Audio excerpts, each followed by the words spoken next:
Welcome back, everybody, to Rob's MetalWorks.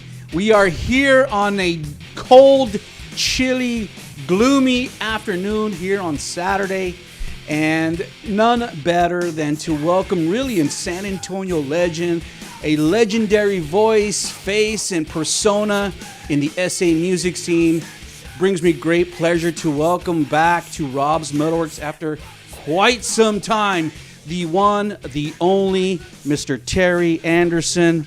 Sir, welcome to Rob's MetalWorks.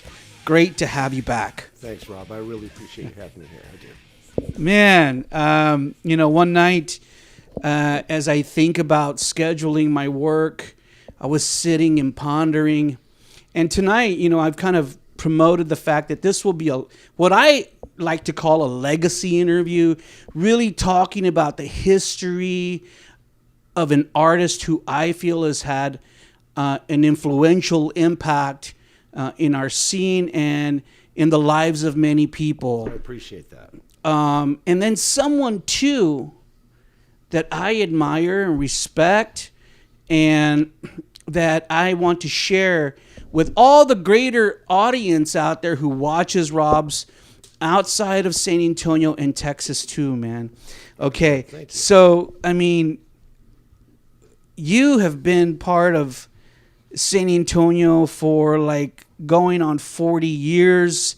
And I really want to start from the beginning. And that's really, when I talk legacy, that's what I really like to do, because I think a lot of what happens when we are young and get introduced to music and then we make it a passion and we fall in love with it, it is that passion that drives us to continue to have long careers in music, and you definitely kind of embody that.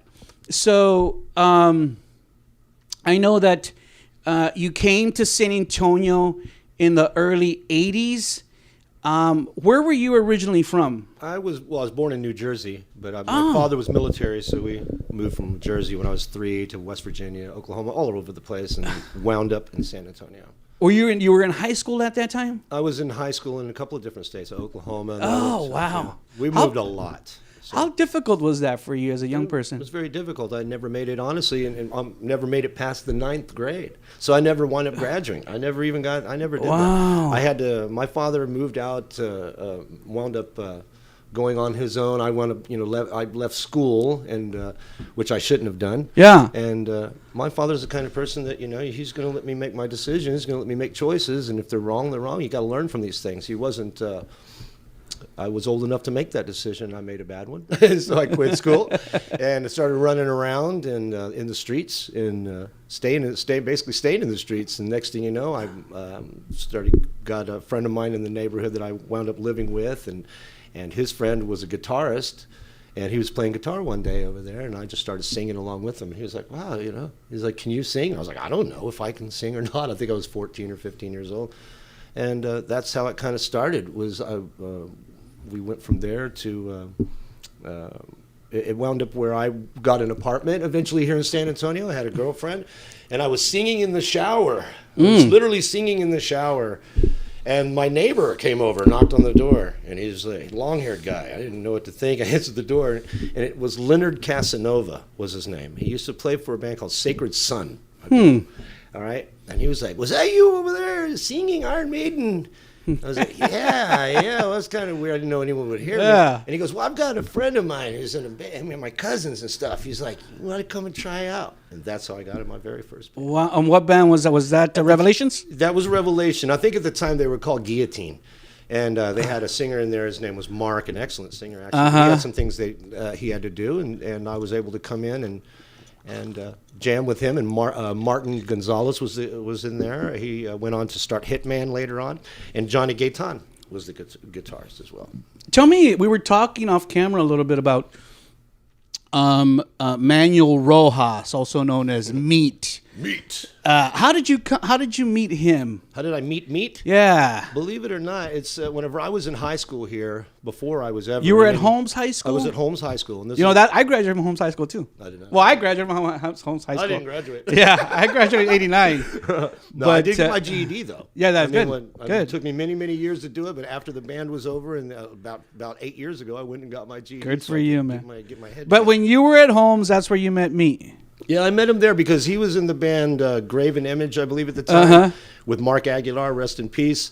They used to also be in Prowler. Yeah. So I met him there. They were like the local rock stars of the school. Yeah. Every school has your rock stars, you know. Yeah. There's these guys with long hair, and you don't get to really, you just hang with them. You check them out. Yeah, so I would try to weasel in there every now and then and get my... Yeah. They started calling me Spidey. You know, those Spideys coming in there. And that's how it began. And he lived over off Davy Crockett, which was really close to Holmes. And there was a lot of parties over there. Sure. Couldn't avoid it. And the one day there, I after with the Revelation thing, you know, I was telling you, Revelation kind of did its thing. And I think we had a few years together. Around '88, I was at Meat's house, and there were some guys in there jamming. I think it was Richie Rios was playing guitar, and Sean Noon. Yep, Sean Noon. Sean Noon and Kieran. I know Sean Noon. Yeah, Sean and Kieran. We were in Thin Ice together, and Ronnie. His brother Kieran, right? His brother Kieran. Kieran was the bass player. I was good friends with Kieran because we had some mutual friends. But real quick, I think I went to a couple of those Holmes parties. I was there, and I remember one time I was at a party. And Meat was there, like in the kitchen table, sitting down. He had an amp and a guitar, and he was just shredding. And people were just, you know, at the party, and then there were some people around Meat just checking him out. That's amazing. He was just sitting there at the party, just shredding. And I remember watching him, thinking, man, this dude's a rock star. At the time, we all thought, you know, these people are going to go on to become some of the biggest rock stars, and I'm sure they thought so as well, and they tried very hard. Yeah. But it's a hard industry. Not everyone gets to get where they want to go.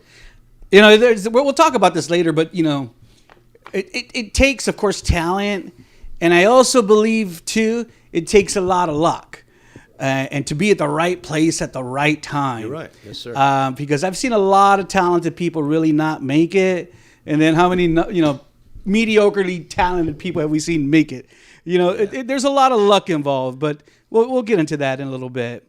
So you went on and played in Revelations for a little bit. We're talking like mid-'80s? Yeah, this would have been late 80s. Okay. Like around 86 to about 88, somewhere around there. Wow. Wow. Yeah. All right. I went to one. That was back whenever I first started to get into, you know, all the local bands that were already established, like S.A. Slayer, Watchtower. Yeah. You know, Juggernaut, especially. I was a huge Juggernaut. Really? I still am a huge Juggernaut. Wow, cool. Waiting for their new album to come out. Cool. If they put it out. But yes, I love them. They Harlan and some of the other guys like Scott Womack from Juggernaut. They used to work at Hastings inside of Ingram Mall. Oh, okay, yeah. And I would go there, you know, religiously when I would Really? skip school constantly. That's how I failed school. Was going and partying a little bit. Oh, I love all the subtle truths. I love it. It's the truth. I love it. I love it. And that's great, man. That's what I wanted from this, because so many young people out there in our scene and beyond are going to watch this. And, you know, there's a lot of harsh realities to life that I think some young people don't come to the realization yet, and don't have that epiphany that we were talking about earlier until later on in life. Well, I'm hoping that through this interview, with some of the people, the younger people that are watching it, that are aspiring to become musicians, I hope that they have that epiphany from watching this, so that they don't have to go through what some of us did when we had the opportunity, over and over. Sometimes you don't even get one. We had numerous opportunities. And like you said, we'll get to it later. But you cannot drop the ball. Yeah. You must continue to carry that ball all the way to the finish line. And if you do not do that, you cannot blame anyone else. But yourself. That's it. And so many obstacles. I mean, it's really hard enough to get there, and then, you know, all those obstacles we put in our own way. Yeah. In front of ourselves. The realism of it all. There's a lot of partying of it, and a lot of the. We'll get to all that, you know. So when you were singing for Revelations, I mean, obviously, I think one of the things that I always love about Terry Anderson, I think, kind of came later on in the career, especially when we talk about a record like Vitality, and obviously. Two, what's very true is that by that time of Brutality, like you had your own style of singing. I mean, I could hear you and say, that's Terry Anderson. Not only his voice, but his style of singing.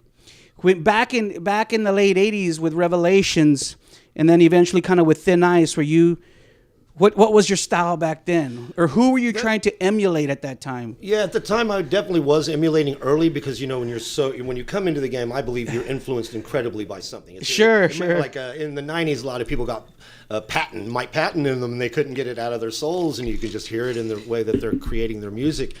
But for me, it was Fate's Warning. It was definitely Bruce. Oh, John Arch. It would have been John, and it would have been Bruce Dickinson. Shit. I was all about that. So you could sing that high? I tried. That was my goal, was to do that. And there was great singers here in town like Chris Cronk and all these wonderful. Oh, Chris Cronk. Oh, man, these guys are legends. And Ray Alder from he's Ray Alder. From Fate's Warning. Yes. So these musicians, that was what was going on at the time, and that was what I started out with Thin Ice. Wow. Okay. And but yeah, that changed though when we came into Judgment. It was kind of like the old power metal. Yeah. Byfest was with Vic Real was like power metal, and Rivera and Vigilante and Hellstar were power metal. Those are great. So bands. Thin Ice was more power metal. We felt like we were more like a progressive. Progressive. We thought we were. Yeah. We were really just a bunch of guys trying to do what everyone else was doing, but it just wasn't what it was. I'll be frank. I was unaware of Thin Ice, and only because I was not in San Antonio at that time. Oh, okay. From 1989 to 93, I was living in Waco going to school. So I was out of the SA scene. Or else I would have known about Thin Ice. We had some good shows. We were if it wasn't for Thin Ice, I don't think I would have done Judge or Loki. I probably would have just quit music and went somewhere else. But Thin Ice, please excuse me, Thin Ice was helped along by wonderful people from Byfist. Actually, Dave Lee, who God rest his soul. Rest in peace. Yeah, man. He helped us out a lot. James Rivera. I mean, he brought us on a bunch of shows when he was in Vigilante back in the time. Yeah. And he helped us out a lot. So I see these people. I love them. That's with all great, my heart. man. That's great. And it's because of them that I wanted to continue on. They brought us to a level where we didn't feel like we were getting nowhere. We actually felt like we were getting somewhere. Yeah. So we wanted to progress. We wanted to move forwards, and that's what happened over the years. And even at that time, I mean, you were playing also shows outside of San Antonio too. Yes, kind of some. We were playing Corpus Christi and Nice. Houston, and wherever we could get it. It's just we basically stayed in Texas most of the time. When it came to Thin Ice, we didn't get out of the state. Judgmental went out. We did in Louisiana, Mississippi. Yeah. We tried to get out. So what happened to Thin Ice? When did you decide to move on from that? Well, Thin Ice dissolved. We were doing a show at a place called Pazoot's Back Room.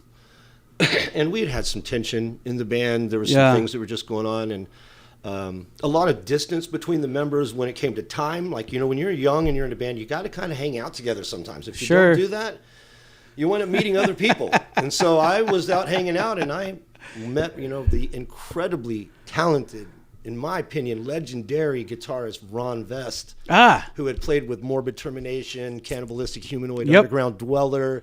Alienation later. He left us, Judgmental, later to go to Alienation.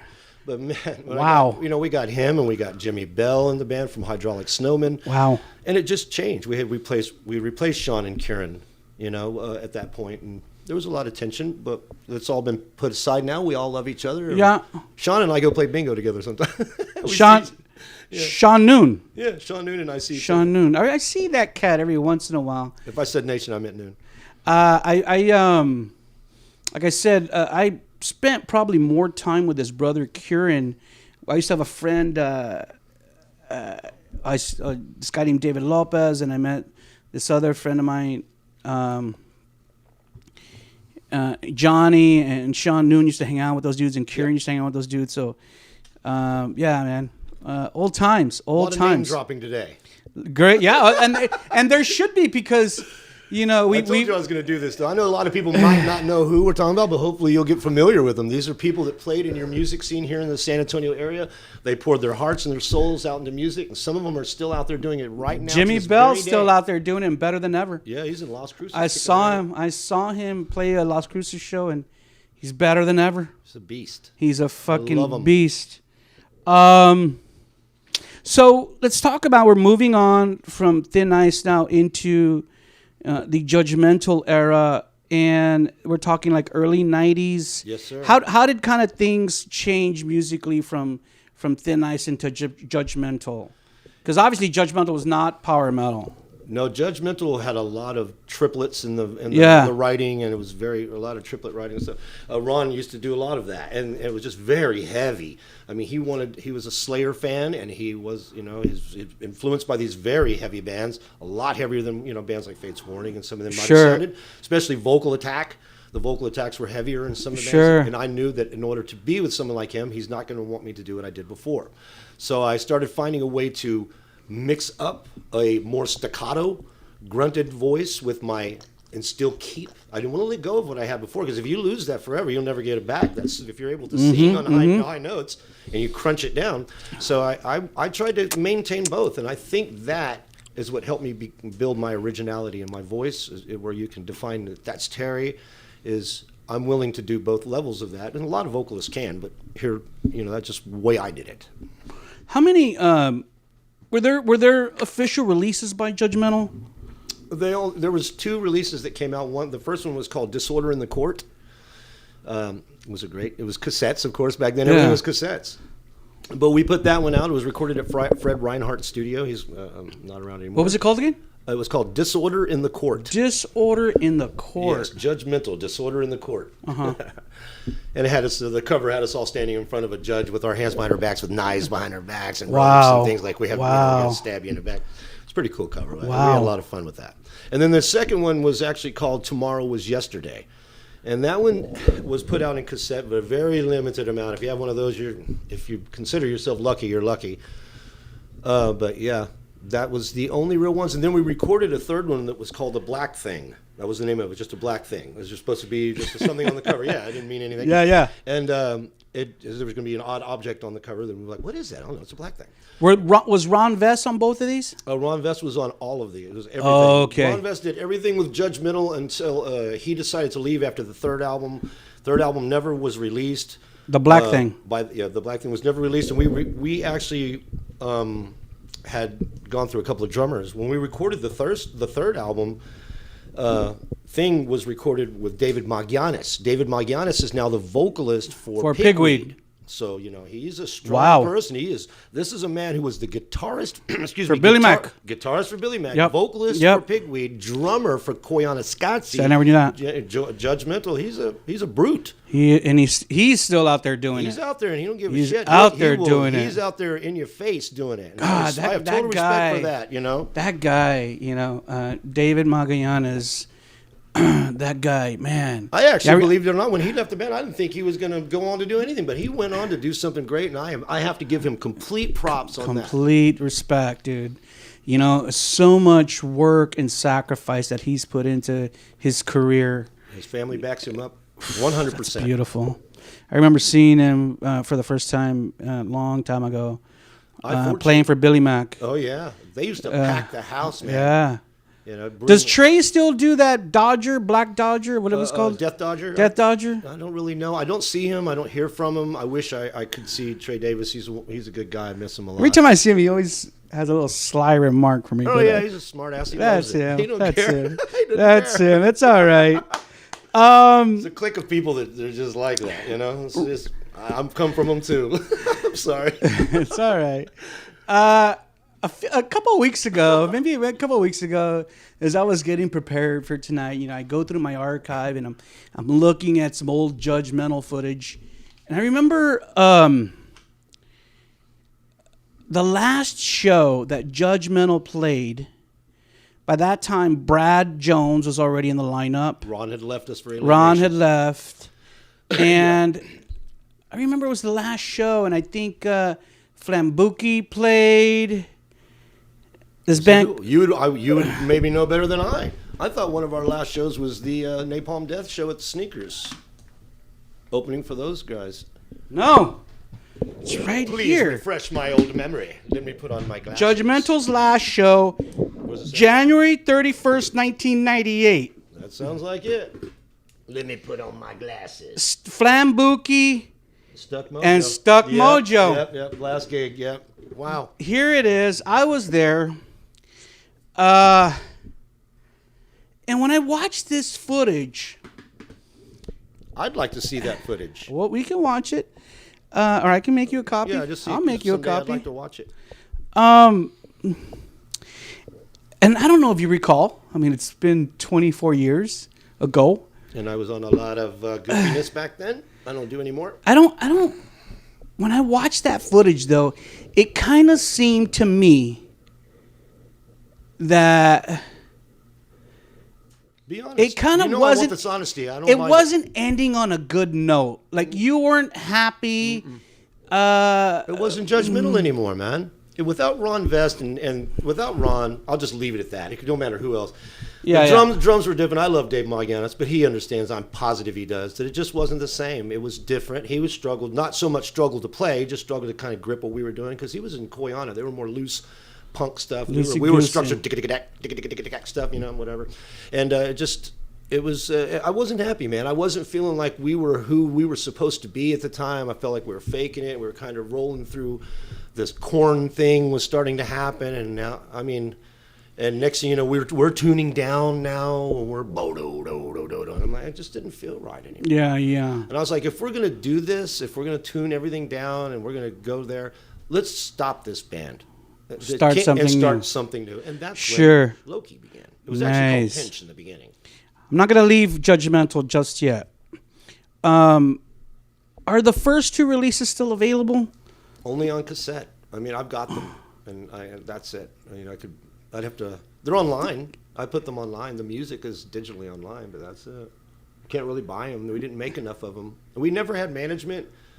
We were just a bunch of dudes partying, and we'd throw what money we didn't spend on partying in together to try to make some cassettes. Hell, the second cassette, we made them. We had someone print the actual cassettes. And then just dubbed them. And then we did all the covers. We had to make them ourselves and print them and cut them and stick them in, and there was no wrap on them. Sure. But it was all full color. It was a real cassette. It was printed on and everything. We just paid for printing on the cassette itself.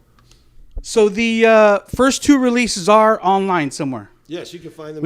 Can we only hear them, or can we download them, or you can download them. You can purchase or download or whatever. It's okay. on. For that they would go to reverbnation.com/official judgmental. Okay, I'm gonna get them. I want them, and if you have any spare cassettes, I'd love for you to. The actual real cassettes. Yeah. No. But I could burn you one. Yeah. No, I'll download. I'll download the digital. I just really want to hear it and have a copy of it for my archive. Yeah, I appreciate that. So cool. I tell people all the time here in San Antonio that they're asking me about certain bands and things. I'm like, I collect the local music. That's all of my cassettes. Because we're fans too. I love this music scene, and I always have. That's what it's about. It isn't just about what I was doing. I just love to watch people participate. At that time too, though, Judgmental did some kind of cool stuff. You guys opened up some big shows. Yes, we did. We did some really cool shows. We actually managed to play with Down the very first. I believe it was the first show they ever did in San Antonio. Might be their second, but it was. We did that. It was at Sneakers. We were very, very happy to be a part of that. And we played with Trouble, which was my favorite band as a youngster. Really? I loved Trouble. And so doing that was just, it meant more to me than going on to do some of the bigger things I did. To this day, I'd have to say that means more to me than almost anything. Wow. Where was that show at? That was at Sneakers as well. Wow. And we were able to open for many great bands. Napalm Death. We did the outside of La Semana Alegre here with Budgie was the headliner, and Fight with Rob Halford's band. They were in the middle. And we were the opening band. It was just the three of us. Rob even walked us out to the stage. It was unbelievable. Wow. It was a feeling like it was just wow, Yeah. You don't get those things very often in life. Hell no. No, we were unsigned at the time, and it was just amazing. It was just, well, we've always, it's just for an unsigned band is what I meant. Sure, for an unsigned band. Sure. I think, as we cross over into the low-key arena, and we're still talking about like Judgmental and Thin Ice and love Judgmental. and Revelations, late 80s into the very early 90s.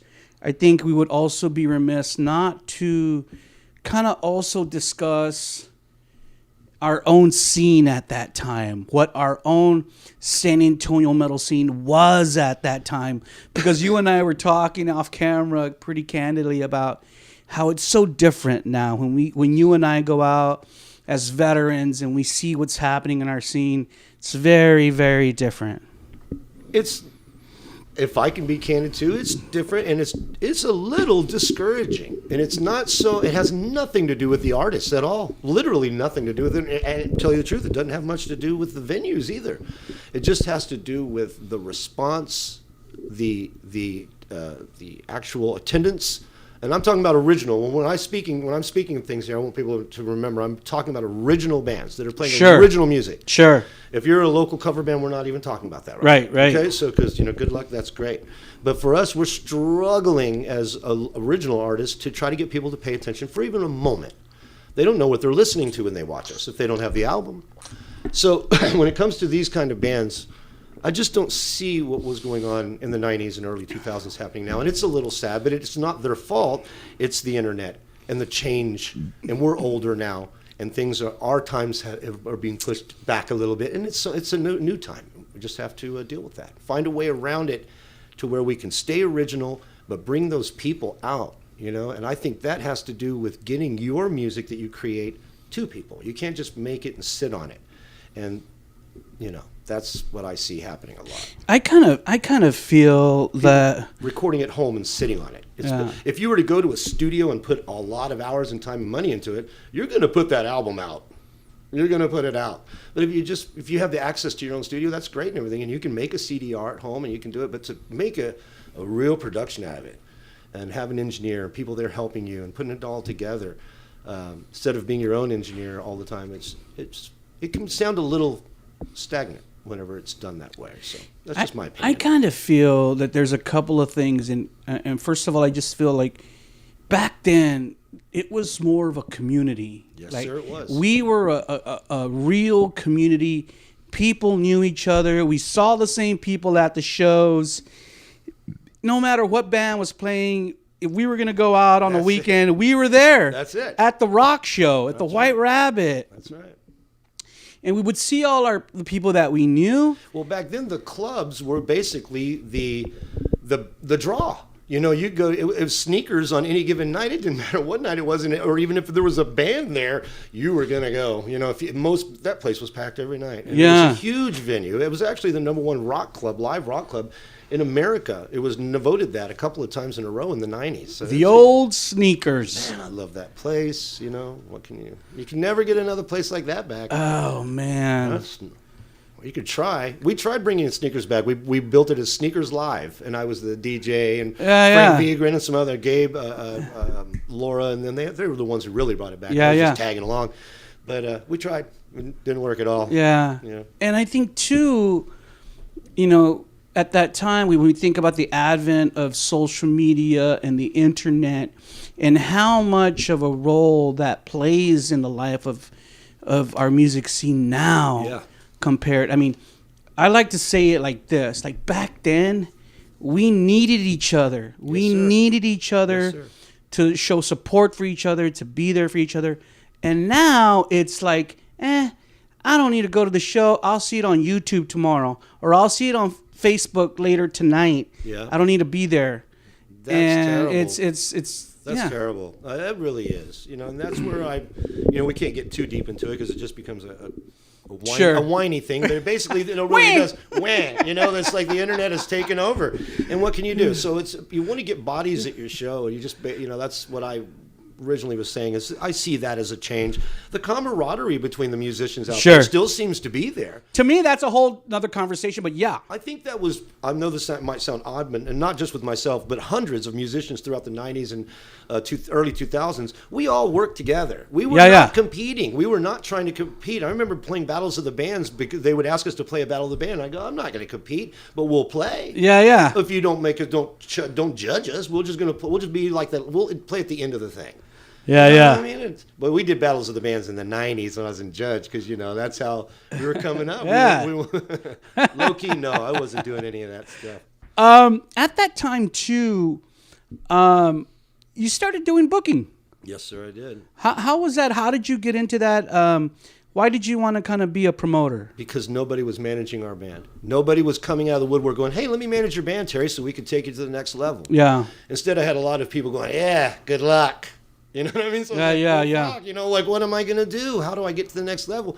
I must learn it myself. I must find a way to become vocalist, booking agent, manager. Nobody was doing it. And, my band members would try, God bless them. They'd try all they could, but that wasn't their gig. They're not trying to do what I'm trying to do. Yeah. And they shouldn't be doing that. They should be writing riffs. I shouldn't have been doing it. For sure. But I wound up, big mouthing myself because I was trying to build up my I don't know what it is, my belief in myself that I can do this. And so that can make you look a little pompous and stupid at times. And over the years, I came across as that many times. That's a very good marketing tactic. But I had to do it. I had to try to get us to the next level. And the more that I did that, I started to feel guilt that we were kind of moving forwards a little bit, just a little bit. And that's why I started trying to book other bands. I was like, hey, let me help you get on this. Let me pull you down to Corpus with us. Let's do this. I just felt like we need to all be working together. And Terry, you can't do this alone. Quit pretending that you did all this by yourself. Let's work together. And that's where it all started. That's how Wiggletooth Records came to be and all that stuff, Yeah, Putting musicians together. Yeah, and that brotherhood is something that I think, is very admirable about your story, because there are people out there Passionate about it. Who just are very self-centered and think about themselves and only think about promoting and advancing their own and not really thinking about the community. I think that there were times along that way that I was that guy too. There were moments where I was like, I've got to do this for me. I've got to get I don't want anyone else to grab this. So I became that little guy here and there, but that was, like I said, I live and learn. So there were times that it would pull back on me and I'd go, hey, I have to really focus on being what I'm claiming to be. And so at some point I put everything together where we were having meetings and we would pull different bands into places and everyone would talk and try to figure out how we would all get out of here. Yeah. But it's weird because there's just a bunch of bands talking with no management. They're all, here's my idea. What you really needed was a manager to walk in there and go, guys, this is what you're going to do. But it never happened. I'm talking about hundreds of, dozens of bands. Oh, man. I know. You and I can go down a list of bands that should have been picked up by record labels right now from this city that are no longer around. It's an absolute shame. But that could go on in any city. Dude. So many. I mean, I had a conversation. I can't remember who it was. I'm not sure if it was Mondo or Troy. I think it was Troy Dubler about Alienation and their opportunity that they missed. They were so close. They could have been big. I mean, at least as big as the Razors, or as well known as the Pissing Razors. They could have recorded with Sneap, I mean. Brutal mess. Every member of that band was just so good. They had their moment. I think they were best when they had Shane for vocal-wise, just my opinion. Oh, yeah. I always loved their of version course. with Kirsten. Of course. I never knew Alienation without Shane. I never was, not taking anything from Sean Nations. I love Sean Nations, but I was not privy to, I was never privy to Alienation when Sean was with them. Only when Shane was with them. Yeah. That was the Alienation killing technique. That was the record in the lineup. Heavy. Yeah. And once they had built that, they were actually heavy from their first, believe it or not. Yeah. I remember how they first got heard I was at KSYM I went there to go show our new Thin Ice music. I had, solitary confinement. I was there to put it on KSYM. I think it was with Roland Fuentes. He let me go down there. And we used to practice in a storage unit right next door to Alienation. And I told them that day, I said, hey, I'm going to go down to KSYM. I was bragging, I'm going to be on the radio tonight. And they're like, really? Hey, here's our cassette. while you're there, if you feel like it, could you play one of our songs? This is a true story. Okay. So what you know, when I got there, I'm playing Thin Ice, right? And Roland's like, if you guys got any questions for Terry, just call in, right? I'm looking at the phone line and it's not ringing and nothing's happening. And then I'm like, damn. And I reached in my pocket and I felt that cassette and I went, hey, you know what? On the break, I said, these are some guys that practice right next door to us here. They're called Alienation. Won't you play Portrait in Black? I think it was the first song off of it. It was the name of the album. And he did. He did. He played that song, and man, that phone line lit up. Wow. They were like, screw Thin Ice. Who's this? These dudes are badass. Yeah. Like, lesson learned. You know what I mean? It's just, and then we did a show together, I think 2 weeks later at the Woodlawn Theater, and we were the headliner. Wow. As soon as Alienation was done, people were outside smoking cigarettes. I think we had about 20 people in front of us. Was that with Thin Ice? That was with Thin Ice. Thin Ice, yeah. It's lessons learned. You know, these things happen. Well, I mean, to me, that was like two different kind of genres. Totally different. Two totally different and genres. They were so heavy that it made me want to be heavier too. Yeah. So at some point, Alienation influenced me out of that Thin Ice thing to straight into pretty quick. Very heavy stuff. And Ron was already with them, and you knew Ron. Well, no, Ron was not with them. The guitarist then would have been Jason and would have been Jay and Robin Lewis. Oh, but was Shane singing at that time or no? No. That was still Sean. No, the original singer. Okay. The original singer was Kirsten Topperwine. So that's who it was in the very beginning. See, Sean came. What year was that? That would have You been think? 91. Yeah, I wasn't here. That's why I don't know. They were good. Yeah. Okay, man. See, Eric I was Lerman not privy to that. Not privy to that. Okay, so as we move on, as we go into the low-key area. I have to talk about Brad Jones for a little bit. How did you meet Brad Jones? Well, meeting Brad Jones was just, he was all over the place, this guy. So he's just fun person. You'd go to... He still is. Yeah, he still is. You go to Rock Island, there's a guy. Who's that guy? If I'm going to buy a car in the near future, I'm buying it from Brad. We got our cars from Brad. I'm getting my car from Brad. Brad, listen to me. I'll be hitting you up soon. I'm just waiting for my 2012 Ford pickup to die. It hasn't died yet, bro. I just called him the other day and went, my car's about, I'm going to be bringing you my car. Be 3 cars we got from him. Wow. But does he hook you up? Does he give you like a good deal? He does what he can, yeah. Yeah. He takes care of his people, man. Brad, I got good credit. Yeah, he take care of all these people. I got good fucking credit. Salesman now. Yeah. That's crazy. But yeah, Brad. I met him. The thing is, I want to talk about the introduction of Brad before we get into low key, because to me, he was a big part of low key. Well, what it was, both y'all were. I mean, really at the heart of low key. But I remember, Brad was. Him and we'll talk about the reunion shows in a little bit, and Brad wasn't part of them, and that kind of dismayed me a little bit. We'll get there. Barely got me on stage. It dismayed me a little bit. It wasn't low-key. The same. It was low-key, but not the same. Even not the the guys same. So talk about how did you meet Brad?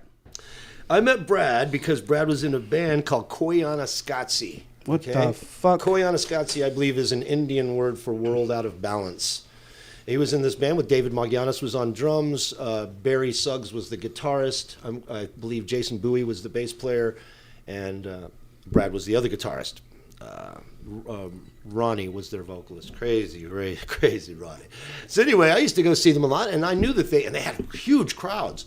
And I was at the time booking, and I was trying, like I said, to get my band signed. So I had called up some people. I think it was from Invisible Records, or his name was Sean Baruch, and I forgot what label he's with. Sean Baruch, he's been around. Yeah, that name rings a bell. That's a real name to drop. But he's a label guy, he's an industry person, and we had been able to get him to come in and do a label showcase. I'd contact these people, and they were going to come fly in and watch bands. So I put together, I believe it was Judgmental, Alienation, Koyana Scotzi, Pitbull Daycare at the time with Donnie Van Staveren from Riot. And there was one other band, I'm not sure who it was, that I put on there. And was that the guy from Noise Records? No, it wouldn't have been Noise. Noise. I'd have been a lot. But I was still excited. It was Sector 2 Records. Okay. Sector 2 Records. All right. That's it. And he did. He came down. He gave it a legitimate shot. And in the end, of course, the only thing he was interested in, I believe, was Donnie Van Staveren's band Pitbull. They had the most integrity. Craig LaBar on drums. And Bishop from Thunder Horse. Yeah. Now. Yep. Yeah, man. Actually, Pitbull at that time was a 3-piece, and Donnie was the vocalist. Bass oh, vocalist, bass player. Whoa. Believe it or not. Oh, that was pre-Bishop? Pre-Bishop. Whoa, Three pieces. man. They were bestial. I'm Trust learning me. so much tonight. That's awesome. It's okay. That's good. Wow. So, you and Brad just became friends? We or? became friends from that. We're partying together, and we had told him that Ron was leaving, and we would like for him to come and try out. And he didn't try. He came in and he learned those songs, and he learned every song in days. It was so weird. But he wasn't for leads, Ron West is known for being a lead monster. Right. And so he came in, and we had to do the last couple of judgmental shows without the great leads that we had. Sure. That was hurting me. Sure. And we had Eric Inman in there, of course, and Eric was doing what he could on lead, and he was a really good lead guitarist, a very good musician. I take nothing away What's from that guy's name? Eric Inman. He wound up winning. He was the guy on this tape. He's the other guitarist. He is the other guitar right here, yeah. And he wound up becoming the singer for Uno. Oh, the okay. vocalist for Uno later on. Yeah. And they're no longer together. Sure. That's a band with Al Kelly and Richie and those people. Yeah.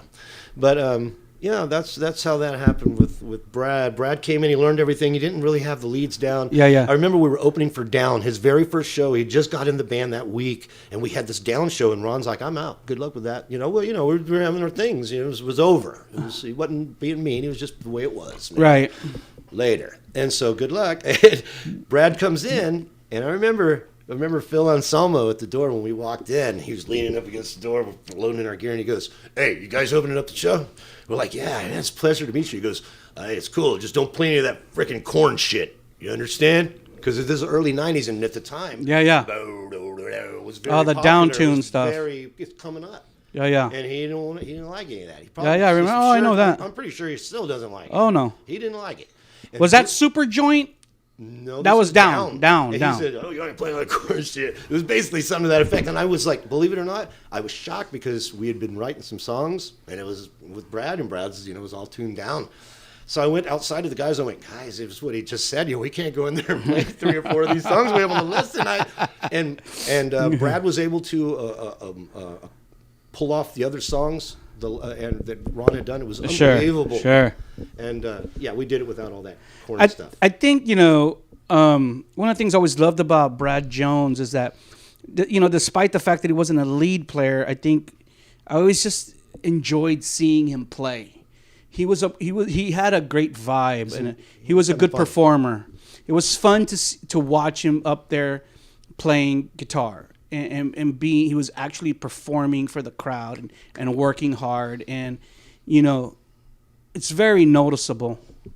That's great. I'm glad that you said that. He's one of my best friends in the world. He's a great guy, and I've always loved him. Even behind the scenes as a human being, and just to talk about how you must not know what a piece of. I'm just kidding.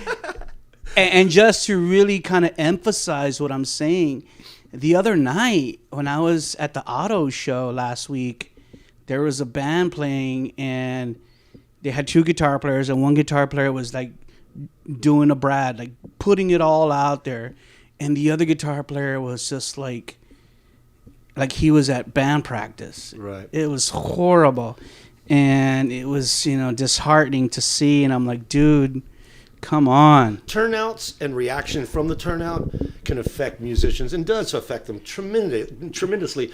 And you have to look at each one. There's one guy here, one here, one here, right? You got 4 or 5 different personalities. Everybody's completely different. So one guy might be like, "I thought we were going to play at a place that's completely packed with everyone leaping up and down saying our name. I'm depressed." And the other guy's like, "I don't give a shit who's here. We're going to have a great freaking time." That's Brad.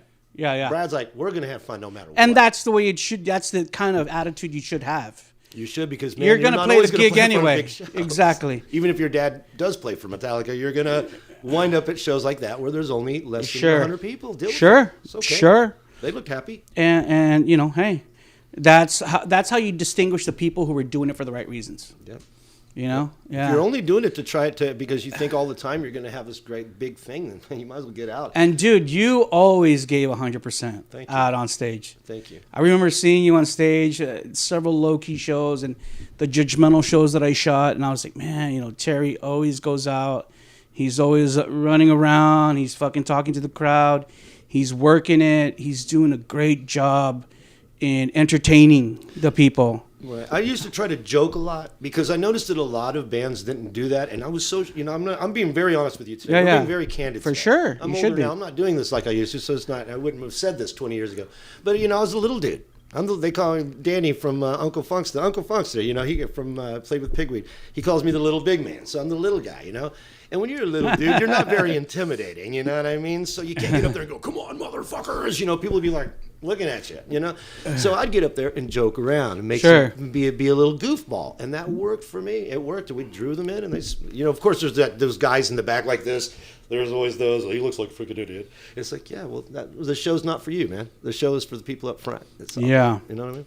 Okay, let's transition now to low key.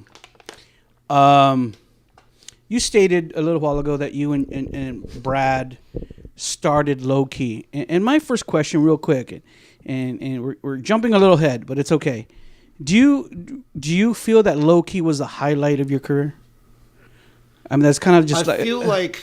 I feel like we were able to make some of the best music for and record some of the best music for what we were. Not saying that what we were was probably the best choice of the pathway of the band went in. A lot of down tuning, a lot of stuff that was kind of typical. To me, that's not original if you're following what everyone else is doing.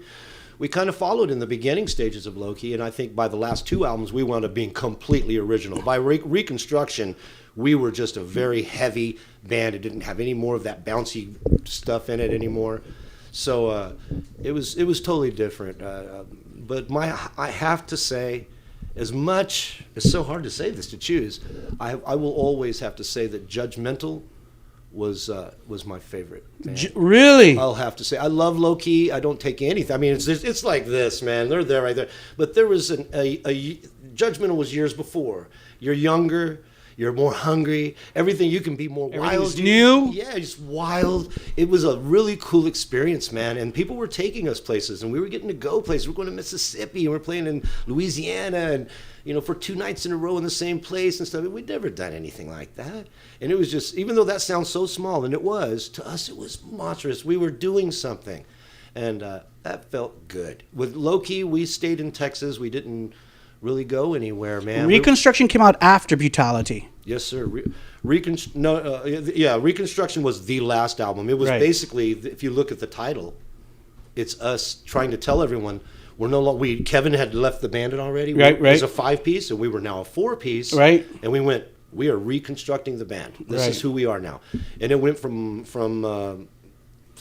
one style to a very different. So how many records were there before Brutality? The very first one was called 7 Weeks in a Day, because it took us 7 weeks to write. It took us 1 day to record music that took us 7 weeks to make up.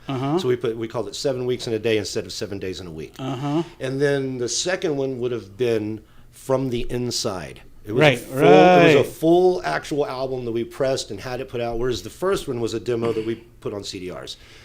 Then was Brutality, which in my opinion was probably the best thing that Low-Key ever put out. Dude, I'm gonna say that you should have been picked up by a label that was it. That record. If someone came up to me right now and said, "Rob, what are the 5 best locally released records of all time?" Wow, Rob, that's crazy. Of all time, okay. Las Cruces, Ringmaster would be in there. Upon a Burning Body, Red, White, and Green would be in there. Brutality would be in there, dude. The Brutality record, to me, I still listen to the dude. It's on my phone. That record to me, that record is utterly amazing, unique. There's never been anything like it. To me, when I hear that record, like, that is Terry Anderson at his peak. Like, at the peak of his fucking recording talent. Right there, this record. That was it. Wolfman and Butterfly. It's kind of, that song is like, to me, like a premonition of the voiceover work that you do, and we're going to talk about that later. But that's like a premonition of your voiceover work. You have so many voices in that song. Dying Inside is one of my favorite tracks. Thank you. with those albums, a lot of people listen to and they're wondering, where's all the, when they hear our stuff, some people like it really, really heavy music, and they talk about echelons of death and the walls of doom, and that's not the kind of metal we were. We tried to be as heavy as we could, but we wanted to also talk about things that are affecting your soul and your mind. Right. Like, so when I'm talking about like relationships with your lady or your man, how it feels to be hurt inside. That's what we were talking about. If you look at almost 80 to 90% of all low-key songs are written about an emotion, about us, about people trying to get to another level or fix something that's wrong. That's what we were even asked one time in the late levels of Judgmental. A guy had interviewed me, and he said, I was reading your lyrics or looking at your lyrics. He's like, are y'all a Christian metal band? I was like, no, buddy, no. And he's like, well, you seem to try to give out these messages, And I'm like, well, I think that's what vocalists should do. We shouldn't just talk about how your butt bounces and all that. Let's talk about something real. How do you feel today? You okay? You know what I mean? I like that. How do you kind of feel? I mean, you and Brad were at the heart of this band, but did you feel that Kevin and John from Blood Engine, who had you recruited into Low Key, also kind of played a big role in the success of Brutality? Kevin, John, and Jimmy from Blood Engine. Yeah, Jimmy too. Jimmy they were all three. The only one missing from Blood Engine and Low Key at that level was Carrie, their vocalist. But yeah, once they came in, oh man, I mean, if it wasn't for Kevin Phillips, if it was not for Kevin Phillips and Jimmy coming into that band when they did, Brutality would not be in existence. Oh, okay. That album. That's what I wanted to know. That is there are rhythms like Ride. There's a song called Ride on there. That's basically a Blood Engine song. That they restructured it for us and for myself to put my vocals the way I wanted on it, and I changed the lyrics. But I'd never even heard the original version. But they came in and Kevin, I mean, in my opinion, he's just the most passed over rhythm guitarist in San Antonio. He made up some of the best metal anyone could come up with, man. Does he still live here? No, sir. He lives out by Houston, I believe, somewhere. We still talk to each other every now and then. Yeah. Kevin was always cool and funny. He was kind of quirky too. He just took off one day and that was it. He'd had enough. Yeah. This town. Didn't he get a divorce and then leave, or something like that? Something like that. I remember he was just. That's what I thought I heard. The answer is yes. Yeah, he just got the fuck out, man. Sometimes it's fuck everybody. I'm out of here, man. I'm out. I'm done. You guys, it's like we're not getting anywhere, and the people that I trusted before are talking shit about me. What's going on? I'm out. Fuck you. And I think that's where he's at. He don't like, him and I had some problems, but we worked them all out the best we could. And that just is what it is, man. It's nothing to bring up, I guess. But I wish him nothing but the best. I know he still plays guitar, but just not. Oh, really? Band. Does he still play in bands? Not at all. He's probably gone out there and played, hanging out at a sure, stand up and do something. No bands. Sure.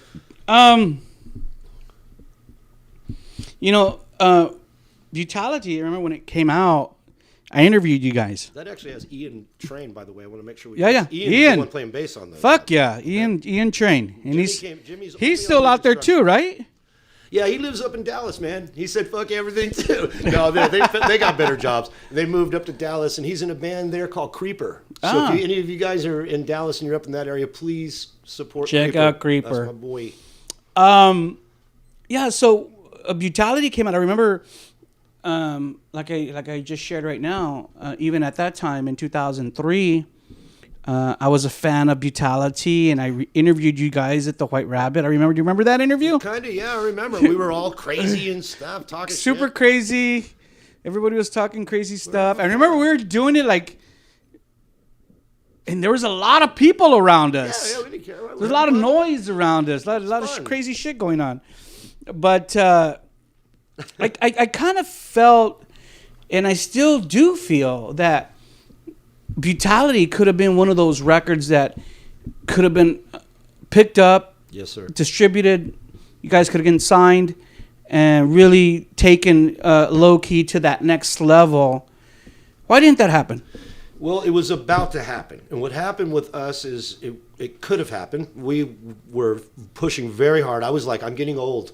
And I'm either going to get a record deal at this point, or I'm going to have to stop. And so, I was already going in my 40s, man. I'm 55 now. So it was pushing up there. This is 15, 20 years ago, whatever. But I started trying to find sponsors. I was like, I've been doing this, if you do something wrong long enough, you start finding a different way. Sure. I was like, I got to find a sponsor. So I got Dickies. Dickies started sponsoring us, and then I think there was another local band. It might have been Brotherhood. I'm not sure who it was, but it was a band from Austin. Anyway, I saw them. They had Jägermeister.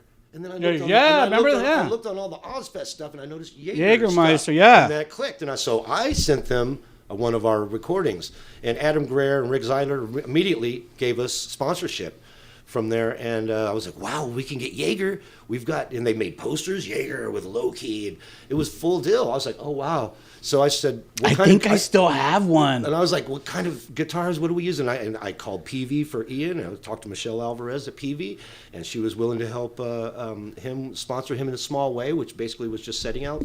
It wasn't a real sponsorship or endorsement. It's really like, you put out these things for us and we'll eventually sponsor you. So you got to do some work. And we got Grover Pro Drums for John. I think John did that on his own. I didn't have anything to do with that. Silver Fox for the sticks. And then we also talked to the people at Schecter for the guitars, because we were hoping eventually to get full Schecter sponsorship. Sure. The guys are both all using all these Schecters. We put them all the Schecters in a flower outside and took pictures of it. But then the Jaeger thing, that helped us get the Slayer tour, the Slayer date. So we were able to play with Slayer here, and then play with Slayer in Corpus Christi with Killswitch Engage and Mastodon.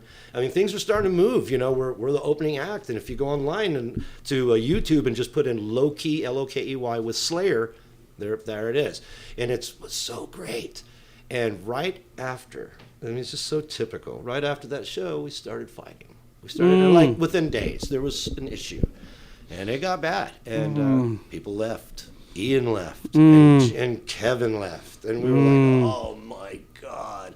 So it just broke everything down, and so it was pretty rough, And we didn't know what to do. We're without a guitarist and a bass player. It's just me and Brad and John. And we're like, "Damn!" And it was so odd. We're sitting at the house, the three of us, just about to try to practice without a bass player, and Jimmy Bell out of nowhere. He just drove up to my house. I mean, I hadn't seen him in forever. He just came to my house to visit. Comes walking in, and we're like, Jimmy! Jimmy's like, I got my bass in the car. It's weird. He didn't even know. He just was visiting. Sure, he didn't know. He fucking knew. I think if I'm right, that's how that went. I might have told him. He fucking knew. He goes, I got my bass. I'm going to break it out. No, but he was just there. I don't know. I don't really remember. If Oh, God, come on. He came and talked. The next thing you know, we're jamming. And then having him in the band it made everything alive again. Yeah. I was like, wow. It adds that other dimension. His playing is so not just like, let me play what the guitar player's playing. It adds that other dimension that you need to add that diversity into the live, and that's great. And I had one of my judges now in Loki. And so I was like, wow, this is a great judgmental guy in Loki. Yeah. This is awesome. I was like, wow. And I had Brad and John Frugier. We didn't feel like we were going to be stopped there for a while. We felt something was going to happen good for us. But a couple of things happened. I wound up catching tinnitus, where I told you I'd talk about it tonight. A lot of people might wonder why, if they're San Antonio people, like, why? He used to support, he used to be everywhere. I don't go out much because I have a super loud ringing in my ear now that happened. And these things change There's no cure for that? There's no cure for that.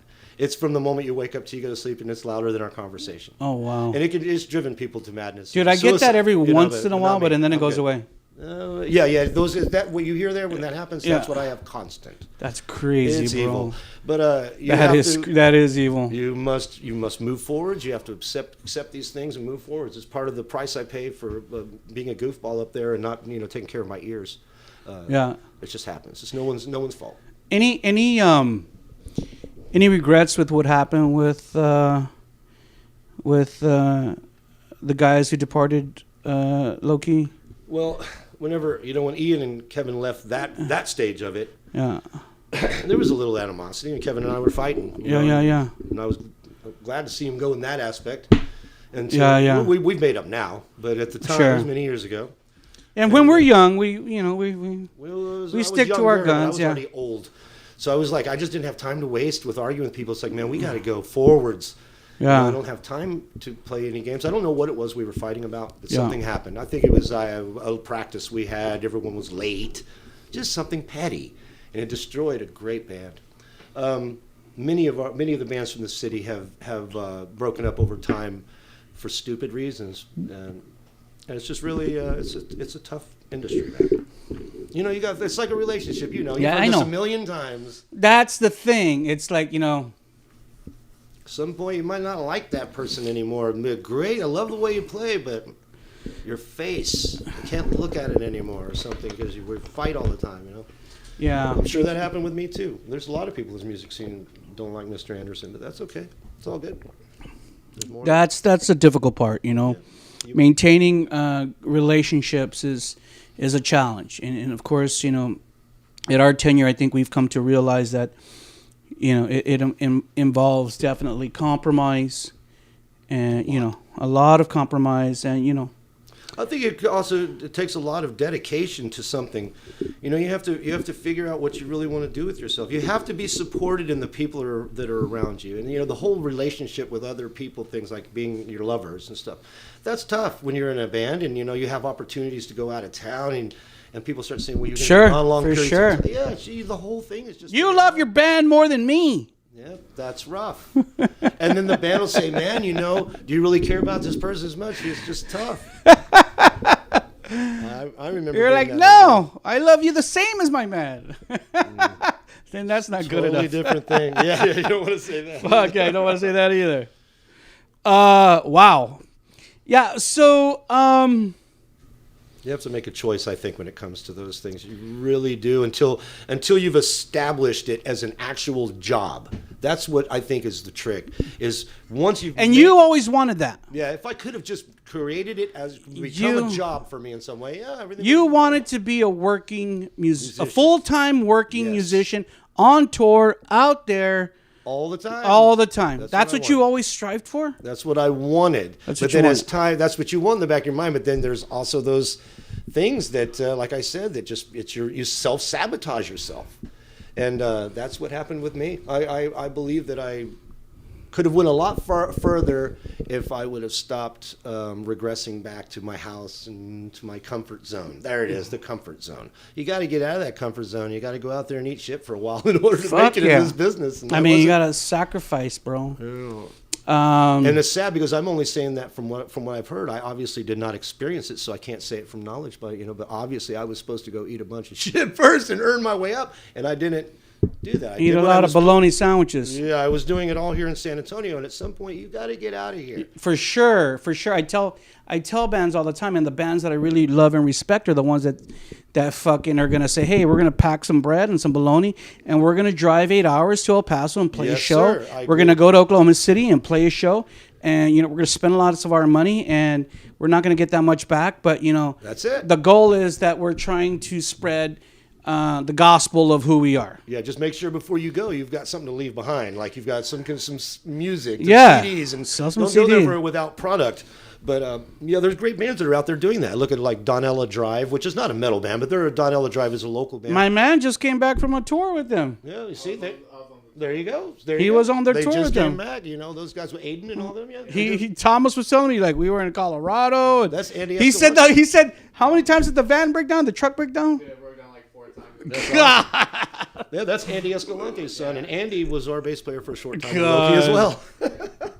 Dude, if I would have been there, I would have been like this. We were talking about all that too. That's crazy. Yeah, Oh, right on. Fuck, bro. Like, But- that's fucking And look commitment. at Even in Death with Sean Nations. They just came back from Rocklahoma, man. They went up there and they're trying to Right. get out there and do stuff. And they've got people, I think a label actually talking some interest to them.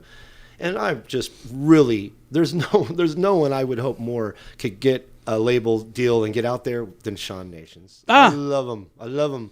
I hope- He's one of those guys that also has been very him. committed. I need to do this with him. Yes, you do. Yeah, I need to do this with him because he, even though he's And never so much better looking. Than He's I never been like one of my best friends or anything, and we've never had like a real. I mean, when I see him, we show respect to each other. He hugs me, I hug him, we shake hands, but we're not like buddies. Really? Yeah, we're not. And I remember I interviewed him long time ago when he was in Kill Switch Inc. Yeah.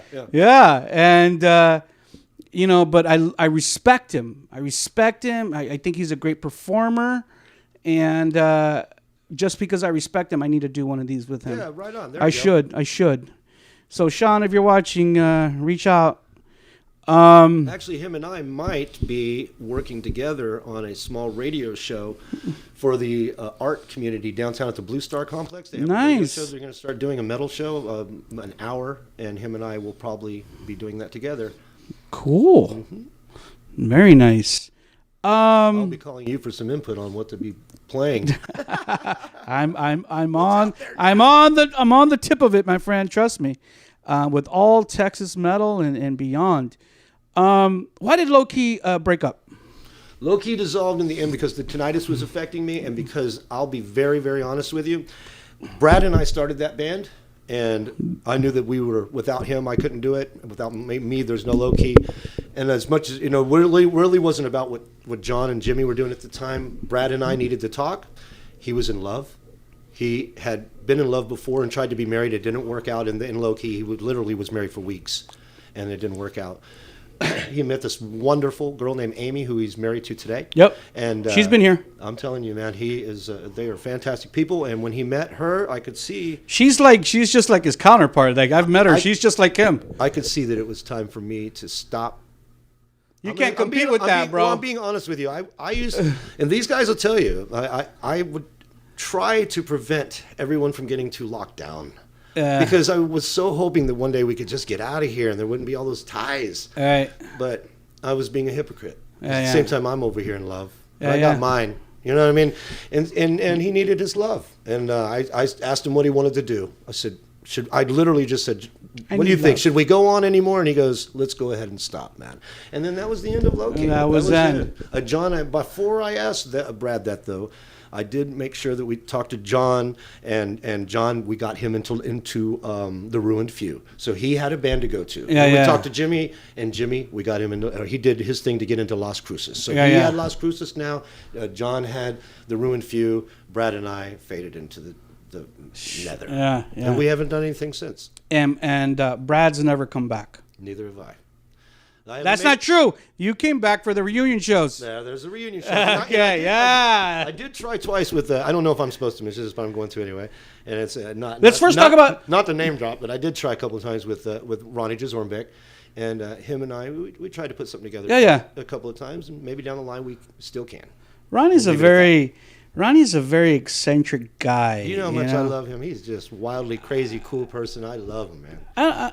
I don't know if I love Ron Jazarmbek. I love his art, and I love how technical and gifted he is. But I think personally, he has a few things he could work on. You know, he's a very eccentric kind of guy. Well, yeah. He's a mad scientist. He's a mad scientist. Very well said. So let's talk about the reunion show for 2010.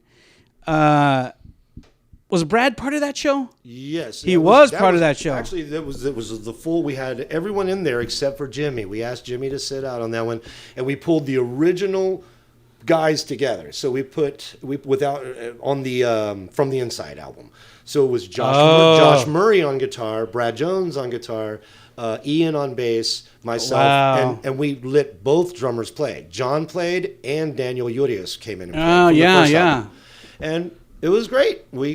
It was great, actually. It was super good. Super good. And it was Super good. packed. It was packed. People came out. The White Rabbit. Yeah, and that was the last thing we ever did How- until last few months ago. do you still think about the old White Rabbit days? Yeah, I miss him. I love them very much. Oh, Rick Scaraffa, man, I still me go visit too. his grave on the regular, actually. I miss Rick, and he was fucking crazy. Yeah, Rick. he was an odd guy. He's you either like him or you don't. And He it's, was a partier though too. Yeah, he party. That's where he's at. He's in the grave.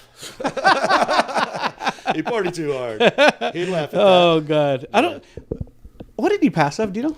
that. He was a little too intoxicated, and I do believe that they put him out into a vehicle where he could sit and relax. And, if I'm right, I don't want anyone to tear No, me no, to pieces. just tell I me believe his air passes got cut off from his head. Oh wow. And he was too drunk. But I don't know if I'm right, and I sure hope that no one gets mad at me for saying that. That's a little Hey, detailed. I don't know shit, so Well, I don't know if I'm that's correct, good. but I think I'm pretty close.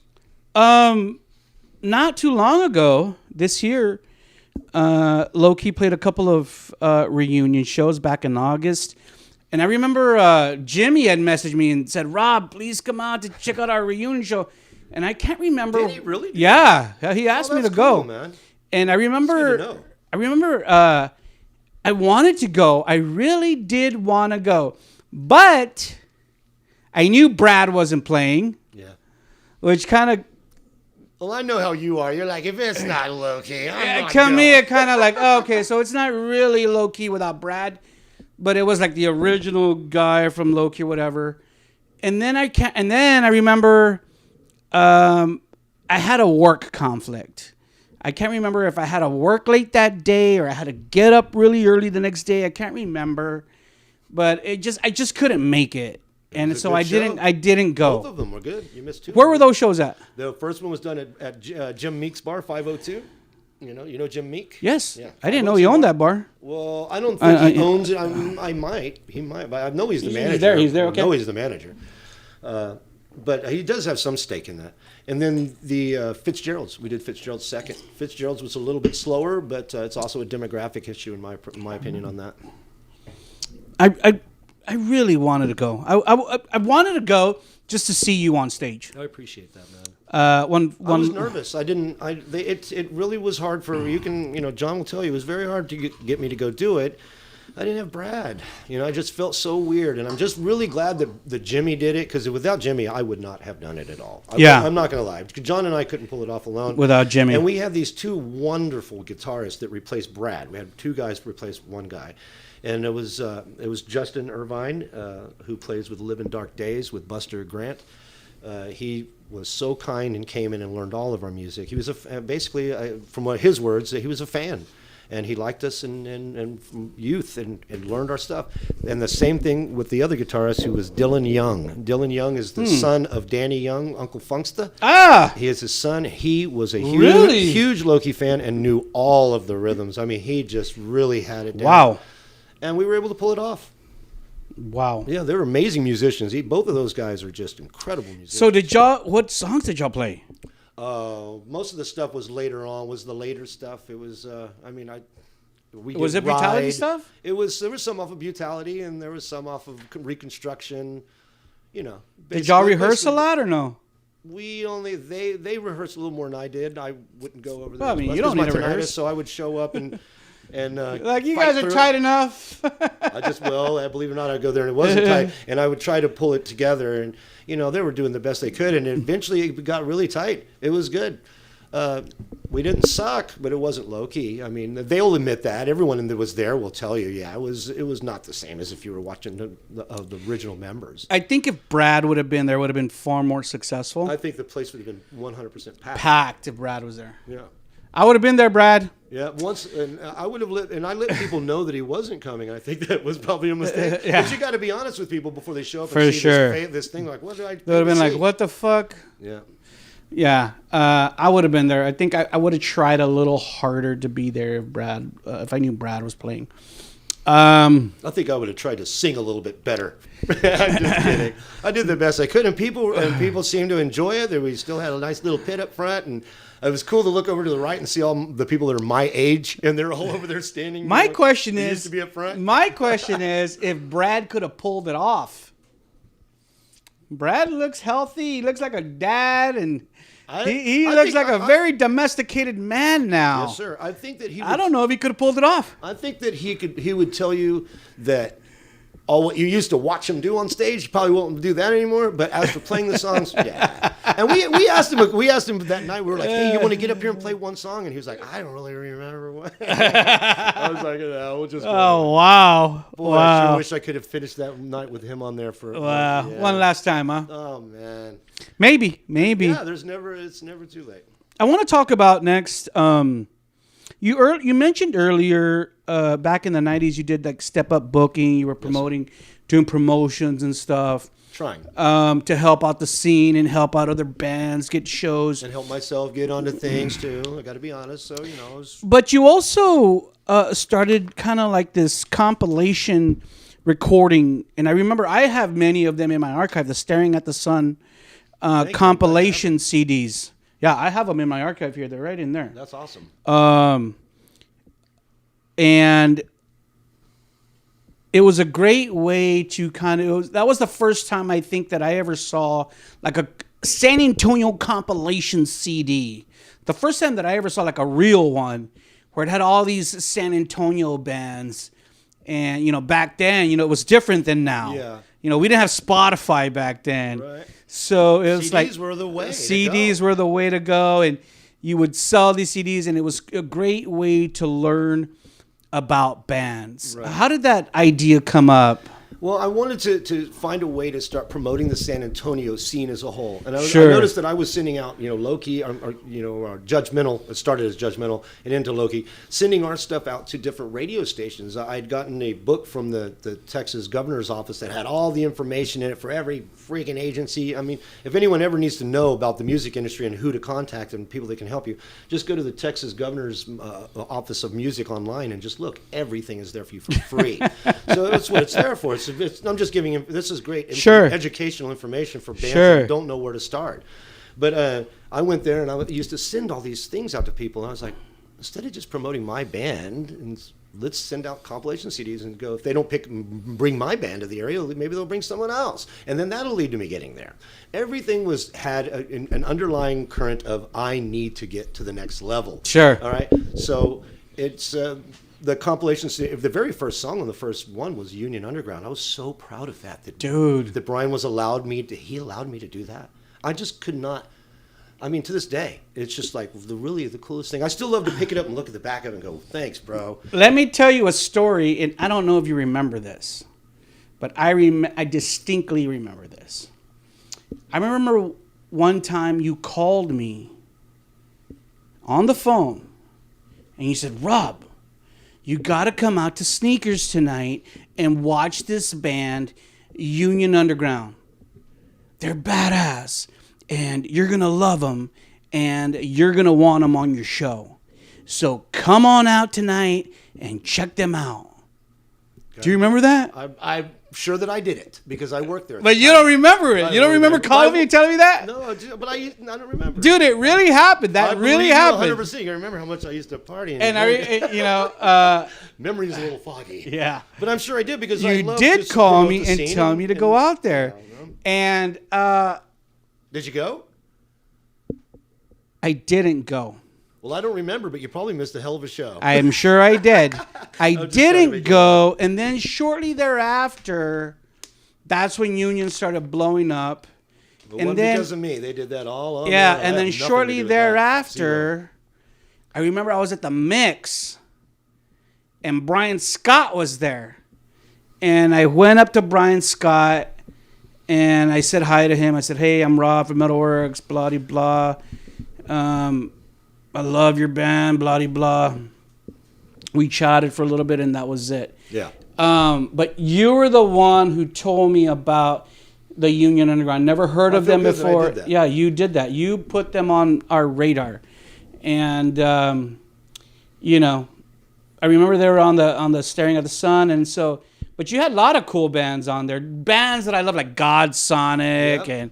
Yep. Fucking all these other killers, Alienation, of course, and we had our Judge on there. We had just all kinds of bands. We had Erica's band, Violent Trip, on there. Yeah, just a ton of wonderful bands. And there's 5 of those. There's 5 compilations. There's each one has 16 to 20 bands on it, and we put those out over a period of 9 years. Wow! I started Wiggletooth Records, which is just it's not even it's just what I called it. Let's say this is our deal. I didn't know how to be legit. No, I never had management to teach anyone to teach me. And this is before the internet, so it's just one of those things where I was like, I'm going to call it Wiggletooth Records. I'm going to go to all the bands in town and go, hey, I'm going to put the CD together, and if you give me $100, we'll put these things together and I can press them.